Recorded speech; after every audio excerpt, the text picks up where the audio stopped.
And I'll tell you why. It takes no time for those dogs to get snapped up, regardless of what you want to tell yourself. The facts don't care about your feelings. Hey guys, Haz here at Shield K9, and I want to talk to you guys today about cropping and docking. I think cropping and docking as a breeder is one of the most responsible things I could do for my dog, or as an owner, it is a responsible thing I could do for my dog if my dog is from a breed that requires cropping and docking.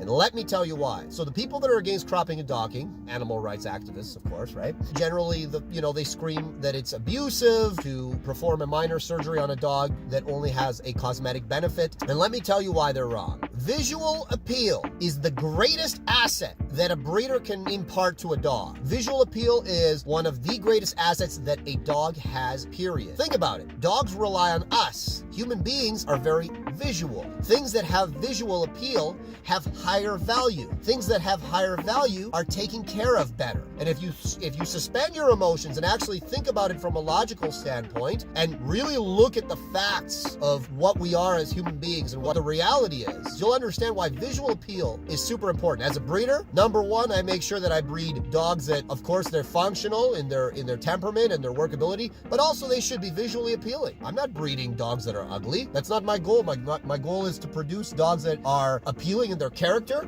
appealing in their function, and appealing also in their appearance. And that's the best thing for the dog. A dog that is valued is a dog that is well taken care of. If God forbid he ends up homeless, will most likely get a home again very soon. I can't tell you as a dog trainer how many times I've seen people put thousands of dollars into training, into vet fees, into all sorts of things, into a dog that really actually doesn't have a very good temperament, but has a very visually appealing appearance. And in many cases, these dogs are cropped and docked. If you don't believe me, take a look on Pet Finder. Take a look in your local shelter. There are very few cropped and docked dogs available in those places. And I'll tell you why. It takes no time for those dogs to get snapped up because we as human beings, we're visual and we tie our emotions actually to what we see, regardless of what you want to tell yourself. The facts don't care about your feelings. Making a dog as visually appealing as possible is the most responsible thing you could do for the dog. God forbid, I die tomorrow, my dogs all end up homeless. I've got no concerns that they wouldn't immediately be snapped up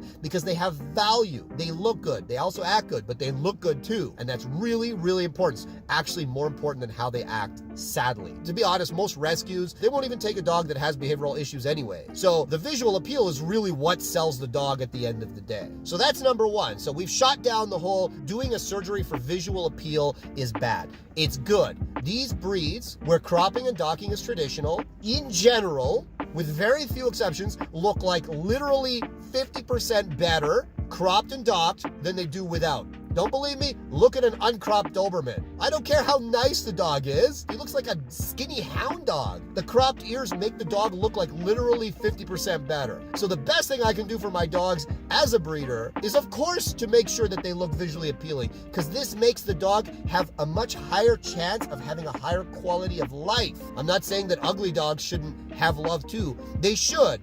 But again, we're living in the world of what is, not what we wish things were. Now, ironically, the people that are against cropping and docking tend to also be pro spay and neuter. They're all about cutting the sexual organs off a dog in order to make its behavior better. This has been scientifically disproven numerous times. Those sexual organs that produce hormones necessary to the dog's mental and physical development, they've got no problem doing that, but they have a huge problem doing something that will actually enhance a dog's desirability and overall quality of life at the end of the day.